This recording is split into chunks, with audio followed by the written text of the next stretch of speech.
કઠલાલ તાલુકાના અનારા ગામમાં છેલ્લા 4-5 વર્ષોથી કેટલાક વિસ્તારોમાં વરસાદી પાણી ભરાઈ જવાની સમસ્યાથી સ્થાનિકો ભારે હાલાકી વેઠી રહ્યા છે।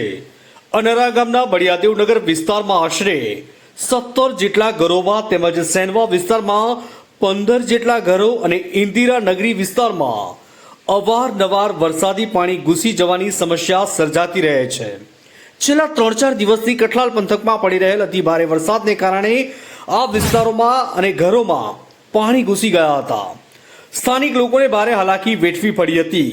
સ્થાનિકોના જણાવ્યા અનુસાર જ્યારથી રોડ બનાવવામાં આવ્યો છે ત્યારથી પાણીનો કોઈ યોગ્ય નિકાલ થતો નથી, જેને લઈ આ વિસ્તારોમાં પાણી ઘૂસી જાય છે અને ઘરોમાં પાણી આવતા ઘરવખરીને નુકસાન થવા સહિત અનેક સમસ્યાઓ સર્જાય છે। અનેક વખત રજૂઆતો કરવા છતાં કોઈ યોગ્ય નિકાલ કે કામગીરી કરવામાં આવી નથી।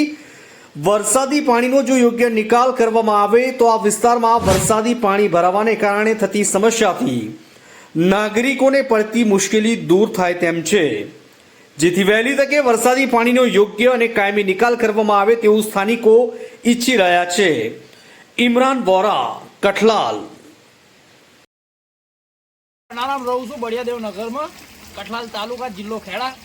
અને આ જ્યારનો રોડ બન્યો છે ને ત્યારની આ બધી હેરાનગતિ છે। આ ખાડાનો કોઈ ઉકેલ થતો નહીં। દર વર્ષે આવું થાય છે।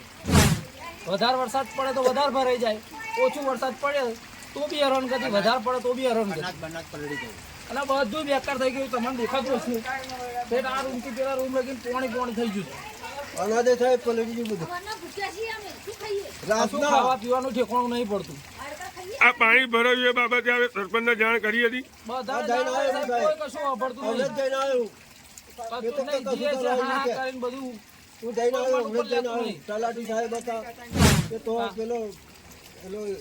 હું અનારા છું। આ અનારા ગામ છે। અનારા ગામનું બળિયાદેવનગર છે।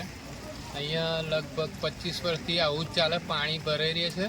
કોઈ સરપંચ જૂનો તો એ નહીં જોયું, અને આ બાજુ નવા સરપંચ પણ કોઈ જોવા નહીં આવતા। અત્યારે કોઈ આવ્યું નહીં। આટલું પાણી ભરાયું છે। આ રોડ ટચ જ છે, આનો નિકાલ કોઈ કરતા નહીં, અને આજીવન આવું ને આવું રહે છે। અને આ પબ્લિક કોઈ દેખવા નહીં આવતું, કોઈ કશું નથી। તમારા વિસ્તારની અંદર કેટલા ઘરો આવેલા છે? લગભગ 15 થી 16 ઘરો છે। જે અસરકારક છે એ 15 થી 16 ઘર છે, અને આખા વિસ્તારની અંદર હેરાનગતિ છે, પાણીનો નિકાલ નહીં થતો। પણ અહીંયા આગળ 70 થી 80 ઘર ખરા। 80 ઘર ખરા। હાલ તો જે પાણી ભરાયું છે એ બાબતે આપણે આગળ કોઈને જાણ કરી? સરપંચના મામલતદારને કોઈને જાણ કરી? ના, આગળ ધોણ કરી છે પણ કોઈ આપણે તાલુકા અધિકારી અહીંયા પેલા સોહિલભાઈ છે, એમને 2 વાર મેં ફોન કર્યો હમણાં સવારમાં, એમણે હજુ કશું જવાબ આપ્યો નહીં। હું અનારાનો છું, મારું નામ રિંકુ છે અને ઇન્દિરાનગરીમાં રહું છું। હાલ તો જે ઇન્દિરાનગર વિસ્તારની અંદર જે પાણી ભરાવાની જે સમસ્યા છે, કેટલા સમયથી સમસ્યા છે? 5-10 વર્ષથી સમસ્યા છે આ, અને આનો કોઈ નિકાલ લાવતા નથી। તો નિકાલ નહીં આવવાનું પાછળનું કારણ શું છે?